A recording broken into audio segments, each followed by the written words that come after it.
بسم اللہ الرحمن الرحیم۔ السلام علیکم سامعین اور ناظرین، میں آپ سب سے مخاطب ہوں جو کہ پچھلے 34 آڈیو میں میرے ساتھ چل رہے ہیں کتاب قصص القرآن پڑھتے ہوئے، اور ہم سب مل کر کاشانہ بصیرت کے یوٹیوب پر ان کتابوں کا مطالعہ کرتے ہیں۔ جو آج کل ہمارے پاس کتاب ہے وہ آدھی سے زیادہ ہم پڑھ چکے ہیں، قصص القرآن، اور یہ اس کا ہے پارٹ نمبر 33 پارٹس ہم پڑھ چکے ہیں۔ سوری، میں نے پہلے غلط کہہ دیا، یہ 34 پارٹ ہے، اور پیج نمبر 270 سے ہم اپنی ریڈنگ کا آغاز کرنے جا رہے ہیں۔ یہ بھی میں بتاتی چلوں، حضرت موسیٰ علیہ السلام کے حوالے سے جو واقعات ہیں وہ ہم نے پڑھے ہیں، اور اس میں ہم نے جو پچھلی ریڈنگ کر رہے تھے اس میں قارون کے حوالے سے ذکر تھا کہ قارون نے اپنی دولت اور اپنی ثروت کی نمود و نمائش کی تھی، جس کی وجہ سے لوگوں کے دلوں میں یہ خیال پیدا ہوا کہ کاش ہم بھی ایسے ہوں، لیکن جو لوگ سمجھدار تھے وہ ان کی الگ سوچ تھی۔ اب آئیے، اب ہیڈنگ ہے قارون کے سامنے زکوٰۃ کا مسئلہ۔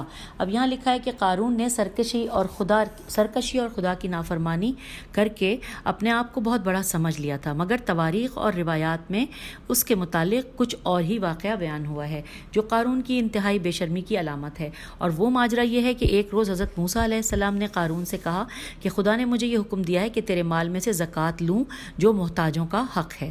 جب قارون زکوٰۃ کی ادائیگی کے اصول سے مطلع ہوا اور اس نے حساب لگایا کہ اسے کتنی کثیر رقم دینا پڑے گی، تو اس نے انکار کر دیا اور اپنے آپ کو بچانے کے لیے حضرت موسیٰ علیہ السلام کی مخالفت پر آمادہ ہو گیا۔ بنی اسرائیل کے دولت مندوں کی ایک جماعت کے سامنے کھڑا ہوا اور کہا انورٹڈ کاما کہ اے لوگوں، موسیٰ چاہتا ہے کہ وہ تمہاری دولت خود ہضم کر لے۔ اس نے تمہیں نماز کا حکم دیا، تم نے قبول کیا۔ اس نے دوسرے احکامات بھی تم نے مان لیے۔ کیا تم یہ بات بھی برداشت کر لو گے کہ اپنی دولت اسے دے دو؟ یہاں پہ سوالیہ نشان ہے۔ تو ہم نے یہ ابھی ہیڈنگ کون سی تھی؟ قارون کے سامنے زکوٰۃ کا مسئلہ، یہ ہم نے پڑھ لیا۔ اب اگلی ہیڈنگ آ گئی ہے قارون کی شیطانی فکر۔ لکھا ہے اس وقت قارون کے ذہن میں ایک شیطانی خیال آیا۔ اس نے کہا کہ میں نے ایک بہت اچھی تدبیر سوچی ہے، میرا خیال ہے کہ اس کے خلاف ایک منافی عصمت سازش کرنی چاہیے۔ ہمیں چاہیے کہ بنی اسرائیل میں سے ایک فاحشہ عورت کو تلاش کر کے موسیٰ علیہ السلام کے پاس بھیج دیں اور وہ اس پر شرمناک تہمت لگا دے۔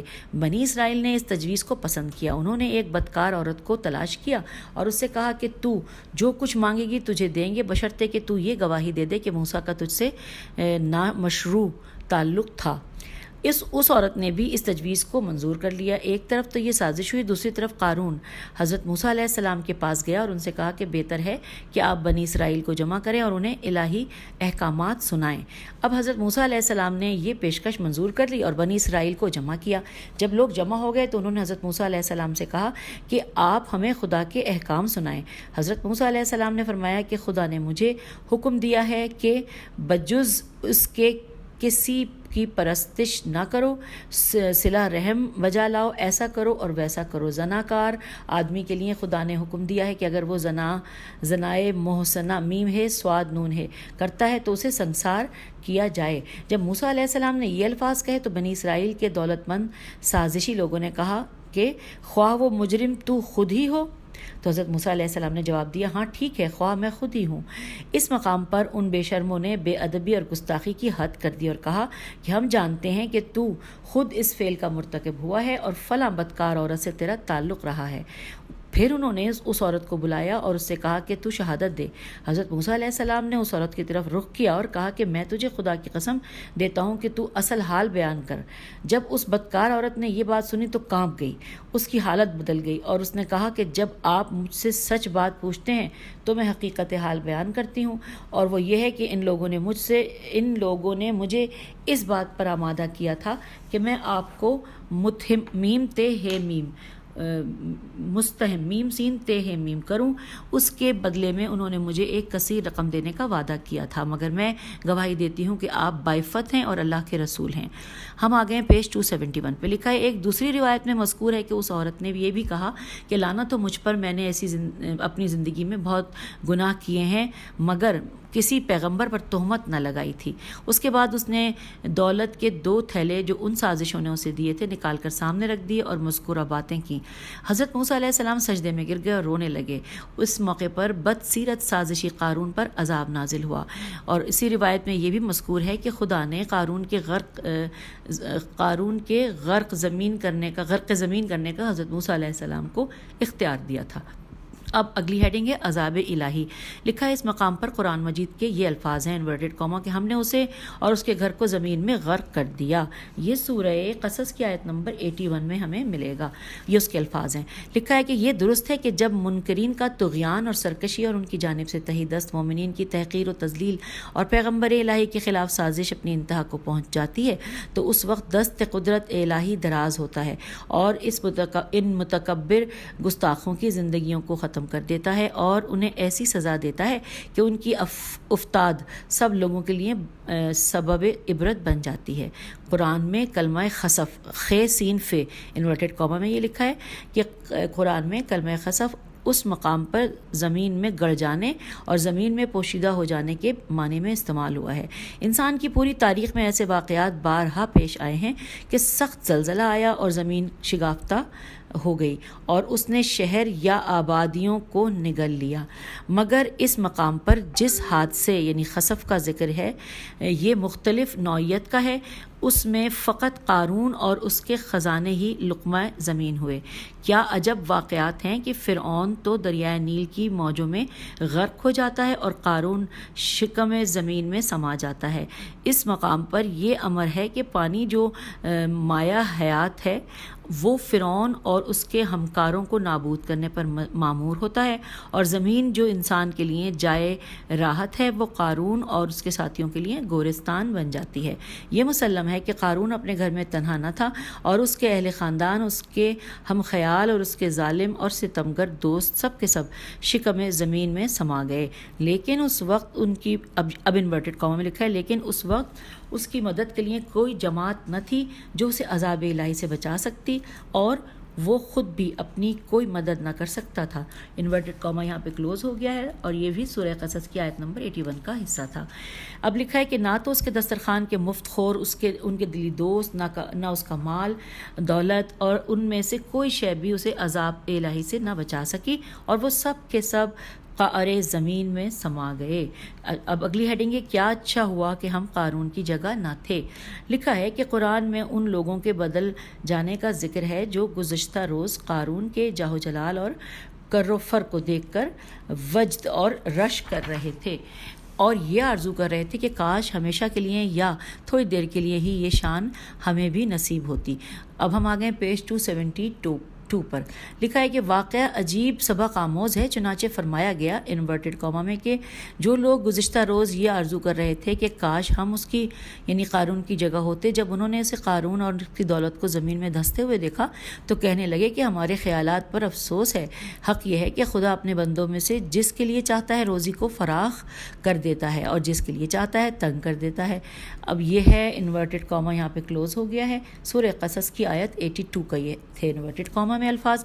آگے لکھا ہے کہ کلید رزق کاف لام یہ دال کلید رزق صرف اسی کے ہاتھ میں ہے. انہوں نے کہا آج یہ بات ہم پر ثابت ہو گئی کہ جس آدمی کے پاس جو کچھ ہے وہ اس کی کوشش کا نتیجہ نہیں بلکہ وہ خدا کی دین ہے. اس کی عطا کا انحصار اس امر پر نہیں کہ وہ کسی سے راضی اور خوش ہے اور نہ کسی کی محرومی اس وجہ سے ہے کہ وہ شخص اللہ کی جانب میں بے قدر ہے. اللہ افراد اور اقوام کو دولت دے کر ان کا امتحان لیتا ہے اور ان کی سیرت اور فطرت کو آشکار کرتا ہے. اس کے بعد وہ جو رش کرنے والے تھے وہ سوچنے لگے کہ اگر گزشتہ روز خدا ان کی دعا کو قبول کر لیتا اور انہیں بھی قارون جیسا ہی بنا دیتا تو ان کا کیسا عبرتناک انجام ہوتا. لہٰذا انہوں نے خدا کی اس نعمت کا شکر ادا کیا اور کہا کہ انورٹڈ کاما اگر خدا ہم پر احسان نہ کرتا تو وہ ہمیں بھی زمین میں غرق کر دیتا اور گویا کہ کافر ہرگز نجات نہیں پائیں گے. انورٹڈ کاما کلوز ہو گیا. سورہ قصص کی آیت نمبر 82 کے یہ الفاظ تھے. آگے چلتے ہیں. لکھا ہے اب ہم حقیقت کی نظر سے غرور و غفلت اور کفر و حوث دنیا کا انجام اپنی آنکھوں سے دیکھ رہے ہیں.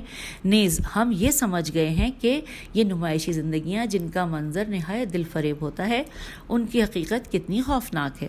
اس ماجرے کے انجام سے یہ امر بخوبی واضح ہو جاتا ہے کہ آخرکار مغرور کافر اور بے ایمان قارون دنیا سے رخصت ہوا ہر چند کہ اس کا شمار بنی اسرائیل کے دانشمندوں اور توریت کی تلاوت کرنے والوں میں ہوتا تھا، نیز وہ حضرت موسیٰ کا رشتہ دار بھی تھا۔ اب یہاں پر یہ ساری گفتگو ختم ہو گئی اور اب ہمیں نئی ہیڈنگ نظر آ رہی ہے، لکھا ہے حضرت اشموئیل، الف شین میم واو حمزہ یہ لام علیہ السلام۔ خدائے بزرگ و برتر نے ایک عبرتناک واقعے کی طرف نشاندہی کی ہے کہ جس میں بنی اسرائیل کے ایک گروہ کی سرگزشت بیان کی گئی ہے جو حضرت موسیٰ علیہ السلام کے بعد وقوع پذیر ہوئی۔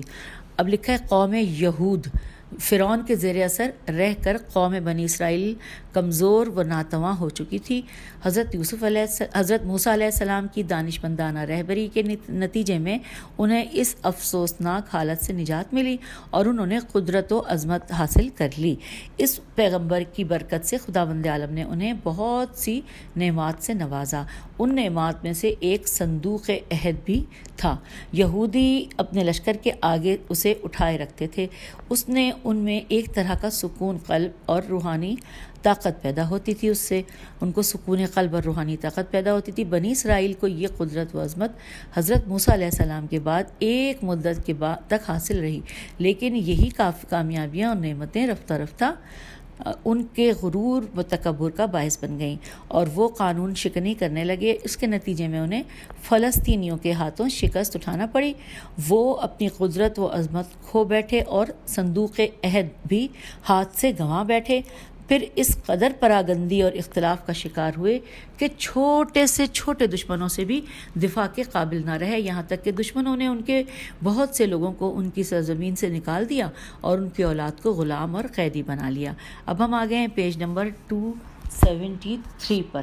لکھا ہے کہ کئی برس تک یہ کیفیت رہی، یہاں تک کہ خداوند عالم نے ان کی نجات اور رشد و ہدایت کے لیے حضرت اشموئیل کو پیغمبر بنا کر مبعوث فرمایا۔ الف شین میم واو حمزہ یہ لام۔ بنی اسرائیل ابھی دشمنوں کے ظلم و جور سے تنگ آ چکے تھے اور کسی پناہ گاہ کی تلاش میں تھے، لہٰذا ان کے گرد جمع ہو گئے اور ان سے خواہش کی کہ وہ ان کے لیے رہبر اور امیر مقرر کر دیں تاکہ وہ ان کی قیادت میں ہم آواز اور ایک جان ہو کر دشمن سے جنگ کریں، وہ عزت رفتہ بحال ہو سکے۔ اشموئیل علیہ السلام ان کی اندرونی کیفیات اور سست ہمتی سے پوری طرح واقف تھے۔ انہوں نے کہا انورٹڈ کاما میں کہ مجھے ڈر ہے کہ جب جہاد کا حکم آئے تو تم کہیں امیر و رہبر کے حکم سے روگردانی نہ کرو اور دشمن کے مقابلے اور جنگ سے پہلو تہی نہ کرو۔ وہ کہنے لگے کہ یہ کیسے ہو سکتا ہے کہ ہم امیر کے حکم سے منہ پھیر لیں اور اپنی ذمہ داری نبھانے سے دریغ کریں، حالانکہ دشمن ہمیں ہمارے وطن سے نکال چکا ہے، ہماری زمینوں پر قبضہ کر چکا ہے اور ہماری اولاد کو قیدی بنا چکا ہے۔ اب آگے لکھا ہے اگلے پیراگراف میں کہ حضرت اشموئیل علیہ السلام نے دیکھا کہ وہ اپنی بیماری کی تشخیص کر چکے ہیں اور اب انہیں ایک طبیب کی ضرورت ہے، گویا وہ اپنی پسماندگی کے راز سے واقف ہو چکے ہیں۔ اس پر حضرت اشموئیل علیہ السلام نے بارگاہ الہی کا رخ کیا اور قوم کی خواہش کو ان کے حضور پیش کیا۔ وہی ہوئی، یعنی وہی آئی کہ میں نے طالوت کو ان کی سربراہی کے لیے منتخب کیا ہے۔ آگے لکھا ہے حضرت شموئیل نے عرض کیا خداوندہ، میں نے ابھی تک طالوت کو دیکھا ہے نہ اسے پہچانتا ہوں، تو ارشاد ہوا کہ ہم اسے تمہاری طرف بھیجیں گے، جب وہ تمہارے پاس آئے تو فوج کی کمان اس کے حوالے کر دینا اور علم جہاد اس کے ہاتھ میں دے دینا۔ انورٹڈ کاما یہاں پہ کلوز ہو گیا۔ اب آگے لکھا ہے ہیڈنگ ہے طالوت کون تھے؟ لکھا ہے طالوت ایک بلند قامت اور خوبصورت مرد تھے، وہ مضبوط اور قوی اعصاب کے مالک تھے، روحانی طور پر بھی بہت زیرک، دانشمند اور صاحب تدبر تھے۔ بعض لوگوں نے ان کے نام طالوت کو بھی ان کے طولانی قد کا سبب قرار دیا۔ ان تمام صفات کے باوجود وہ مشہور نہیں تھے۔ اپنے والد کے ساتھ دریا کے کنارے ایک بستی میں رہتے تھے، والد کے چوپایوں کو چراتے اور زراعت کرتے تھے۔ ایک دن کچھ جانور بیابان میں گم ہو گئے۔ طالوت اپنے ایک دوست کے ساتھ ان کی تلاش میں کئی دن تک سرگرداں رہے۔ انہیں ڈھونڈتے ڈھونڈتے وہ شہر صوف کے قریب پہنچ گئے، سواد واو فے صوف کے قریب پہنچ گئے۔ ان کے دوست نے کہا کہ ہم تو اشموئیل علیہ السلام کے شہر صوف میں آ پہنچے ہیں، آئیے ان کے پاس چلتے ہیں، شاید وہی کے سائے میں اور ان کی رائے کی خوشی میں ہمیں کچھ مل سکے۔ آگے لکھا ہے اگلے پیراگراف میں کہ شہر میں داخل ہوئے تو حضرت اشموئیل علیہ السلام سے ملاقات ہوئی۔ جب اشموئیل طالوت نے ایک دوسرے کو دیکھا تو گویا دل مل گئے۔ اشموئیل نے اسی لمحے طالوت کو پہچان لیا۔ وہ جان گئے کہ یہ وہی نوجوان ہے جسے خدا نے ان لوگوں کی قیادت کے لیے منتخب کیا ہے۔ پیج 274۔ طالوت نے اپنی کہانی سنائی تو اشموئیل علیہ السلام کہنے لگے کہ وہ چوپائے تو اس وقت تمہاری بستی کی راہ پر ہیں اور تمہارے باپ کے باغ کی طرف جا رہے ہیں، ان کے بارے میں فکر نہ کرو، میں تمہیں اس سے کہیں بڑے کام کے لیے دعوت دیتا ہوں، خدا نے تمہیں بنی اسرائیل کی نجات کے لیے مامور کیا ہے۔ طالوت پہلے تو اس پروگرام پر حیران ہوئے اور پھر اسے سعادت سمجھتے ہوئے قبول کر لیا۔ اشموئیل نے اپنی قوم سے کہا کہ خدا نے طالوت کو تمہاری قیادت سونپی ہے، لہٰذا ضروری ہے کہ تم سب اس کی پیروی کرو، اب اپنے تئیں دشمن کے مقابلے کے لیے تیاری کر لو۔ تو بنی اسرائیل کے نزدیک تو حسب و نسب اور ثروت کے حوالے سے کئی خصوصیات فرما رواں کے لیے ضروری تھیں اور ان میں سے کوئی چیز بھی طالوت میں دکھائی نہ دی تھی۔ اس انتخاب و تقرر پر وہ بہت حیران اور پریشان ہو گئے۔ انہوں نے دیکھا کہ ان کے عقیدے کے برخلاف وہ نہ تو لادی انورٹڈ کاما میں لکھا ہے لادی کی اولاد میں سے تھے جن میں سے نبی ہوتے تھے، نہ ہی وہ یوسف اور یہودا کے خاندان سے تھے تو جو گزشتہ زمانے میں حکمرانی کرتے تھے، بلکہ ان کا تعلق تو دنیا میں کے تمام خاندان سے تھا، اور پھر وہ مالی طور پر بھی تہی دست تھے۔ اب آگے لکھا ہے کہ انہوں نے اعتراض کیا کہ وہ کیسے حکومت کر سکتا ہے جبکہ ہم اس سے زیادہ حقدار ہیں۔ تو اشموئیل علیہ السلام کہتے ہیں کہ یہ بہت اشتباہ الف شین تیب الف ہے اشتباہ کر رہے ہیں، کہنے لگے کہ انورٹڈ کاما کہ انہیں خدا نے تم پر امیر مقرر کیا ہے، نیز قیامت کے دن ان کی اہلیت اور لیاقت کی دلیل یہ ہے کہ وہ جسمانی طور پر زیادہ طاقتور ہیں اور روحانی طاقت میں بھی سب سے بڑھ کر ہیں، اس لحاظ سے وہ تم سب پر برتری رکھتے ہیں۔ اب آگے لکھا ہے بنی اسرائیل نے خدا کی طرف سے اس کے تقرر کے لیے کسی نشانی یا علامت کا مطالبہ کر دیا۔ اس پر اشموئیل علیہ السلام بولے، انبیاء بنی اسرائیل کی یادگار تابوت صندوق عہد جو کہ جنگ میں تمہارے لیے اطمینان اور ولولے کا باعث تھا، تمہارے پاس لوٹ آئے گا اور اسے تمہارے آگے چند فرشتوں نے اٹھا رکھا ہوگا۔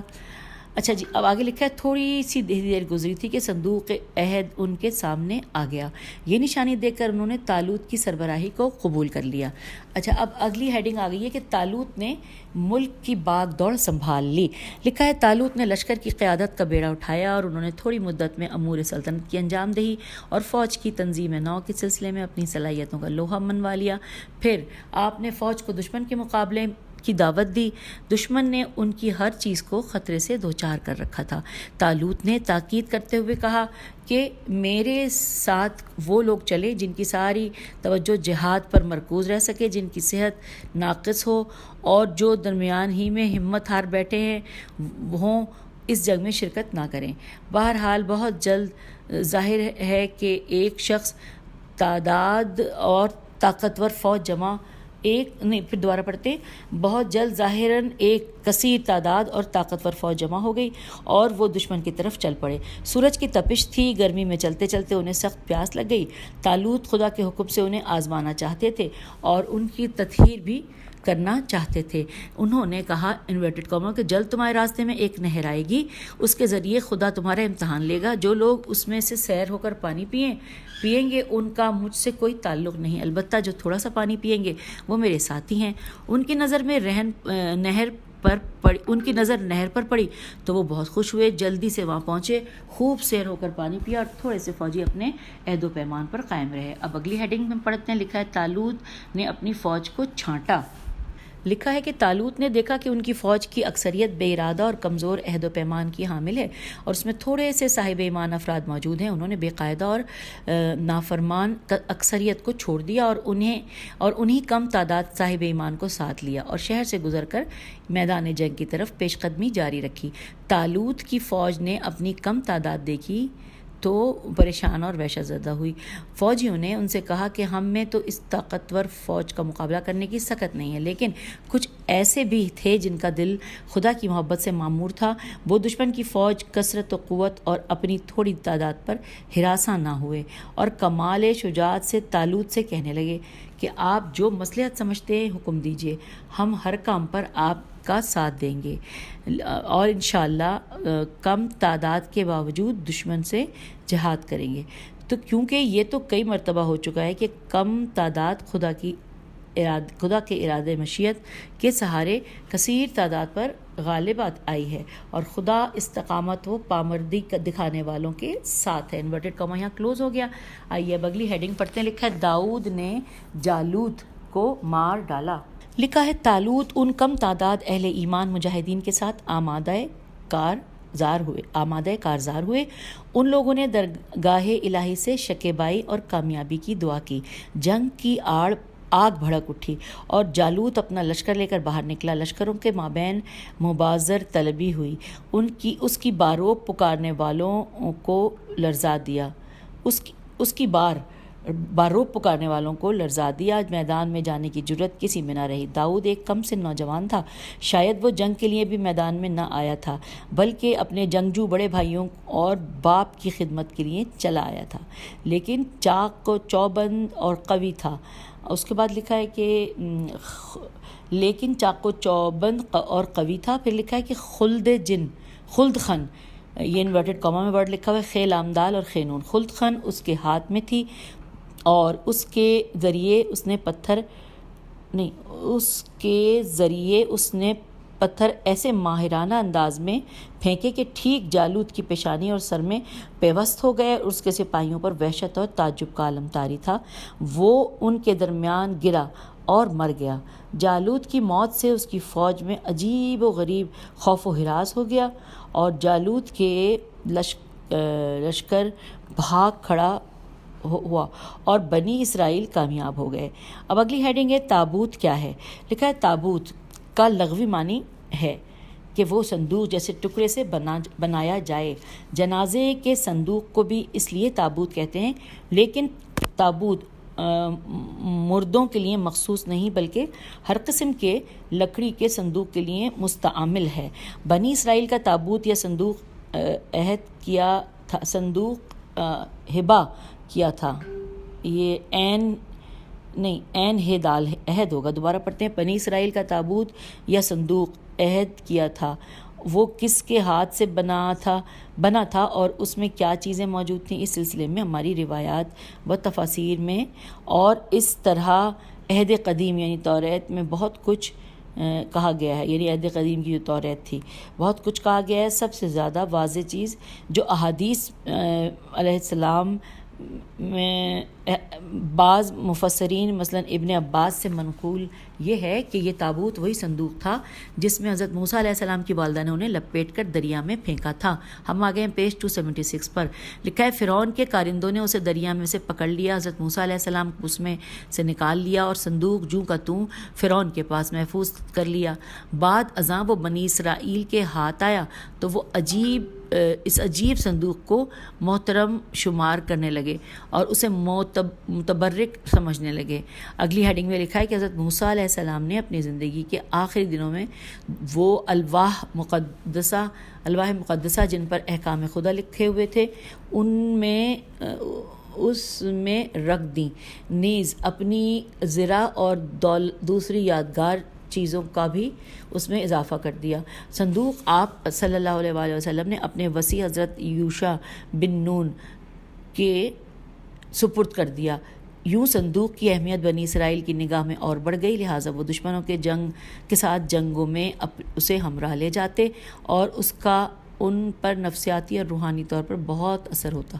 اسی لیے یہ کہا جاتا ہے کہ جب تک وہ دل انگیز دشمن اس مقدس چیزوں کے لیے اس مقدس چیزوں کے سمیت ان کے ساتھ رہا وہ سربلند رہے اور آبرومندانہ زندگی بسر کرتے رہے. لیکن رفتہ رفتہ ان کی دینی بنیادیں کمزور پڑ گئیں اور دشمن ان پر غلبہ حاصل کرتے رہے اور وہ صندوق بھی ان سے چھین گیا. اب اگلی جو پیراگراف ہے ہیڈنگ نہیں ہے، آئیے مل کر پڑھتے ہیں. جیسا کہ قرآن کہتا ہے کہ انورٹڈ کاما میں کہ صندوق عہد تمہاری طرف آئے گا وہی صندوق کے جس میں آل موسیٰ اور آل ہارون کی یادگاریں ہیں، جبکہ فرشتوں نے اسے اٹھا رکھا ہوگا۔ اس سے معلوم ہوتا ہے کہ صندوق عہد وہ ایسے تبرکات تھے جو حوادث کے موقع پر بنی اسرائیل کے لیے اطمینان بخش تھے اور معنوی و نفسیاتی اثرات کے حامل تھے۔ دوسری بات یہ ہے کہ بعد ازاں حضرت موسیٰ علیہ السلام اور حضرت ہارون علیہ السلام کے خاندان کی کچھ یادگاریں بھی اس میں رکھ دی گئی تھیں۔ اب یہ یہاں پہ انورٹڈ کاما کلوز ہو گیا، اور یہ الفاظ سورہ بقرہ کی آیت نمبر 248 کے ہیں۔ اب نیکسٹ پیراگراف لکھا ہے، حضرت اشموئیل علیہ السلام نے بنی اسرائیل کو یہ بات دل نشیں کرائی کہ صندوق عہد دوبارہ انہیں مل جائے گا، اور جو سکون اور اطمینان وہ کھو بیٹھے ہیں دوبارہ حاصل کر لیں گے۔ معنوی و تاریخی پہلو کے حامل اس صندوق کی اہمیت دراصل بنی اسرائیل کے لیے ایک پرچم اور شعار سے بڑھ کر تھی۔ اسے دیکھ کر ان کی نظروں میں اپنی عظمت رفتہ کی یاد تازہ ہو جاتی تھی۔ اب لکھا ہے، حضرت اشموئیل علیہ السلام نے خبر دی کہ وہ صندوق لوٹ آئے گا۔ فطری امر یہ ہے کہ یہ بنی اسرائیل کے لیے ایک بہت بڑی بشارت تھی۔ اب اگلی ہیڈنگ ہے کہ فرشتے صندوق عہد کیسے لائے۔ آئیے پڑھتے ہیں۔ لکھا ہے، جیسا کہ قرآن میں بیان ہوا ہے کہ انورٹڈ کاما کے فرشتے اس صندوق کو اٹھائے ہوئے ہیں، انورٹڈ کاما کلوز۔ اب یہاں پر سوال یہ ہوتا ہے کہ فرشتے صندوق عہد کو کیسے لائیں۔ اس سلسلے میں مفسرین نے مختلف باتیں کی ہیں۔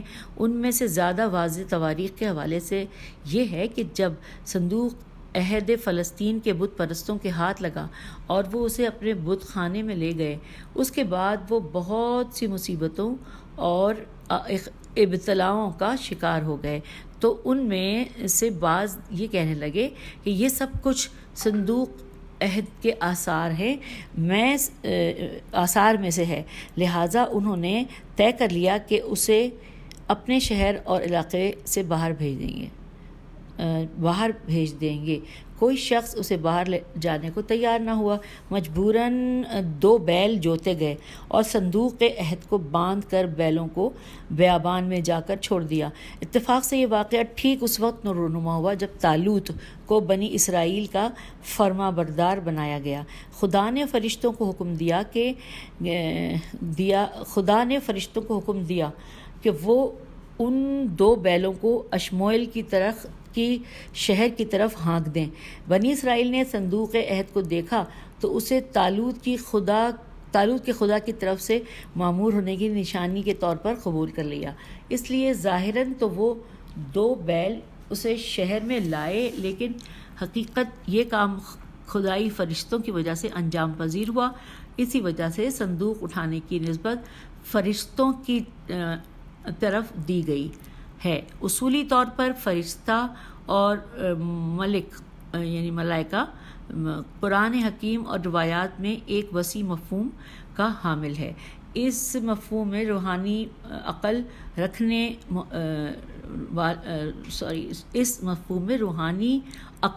رکھنے والے موجودات کے علاوہ اس جہان کی مخفی قوتوں کا ایک سلسلہ بھی شامل ہے۔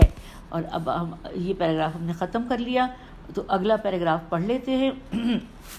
اس میں لکھا ہے کہ یہ داؤد کون سے داؤد تھے، یہ ہیڈنگ ہے۔ لکھا ہے، اگرچہ قرآن میں صراحت موجود نہیں کہ یہ داؤد وہی پیغمبر ہیں۔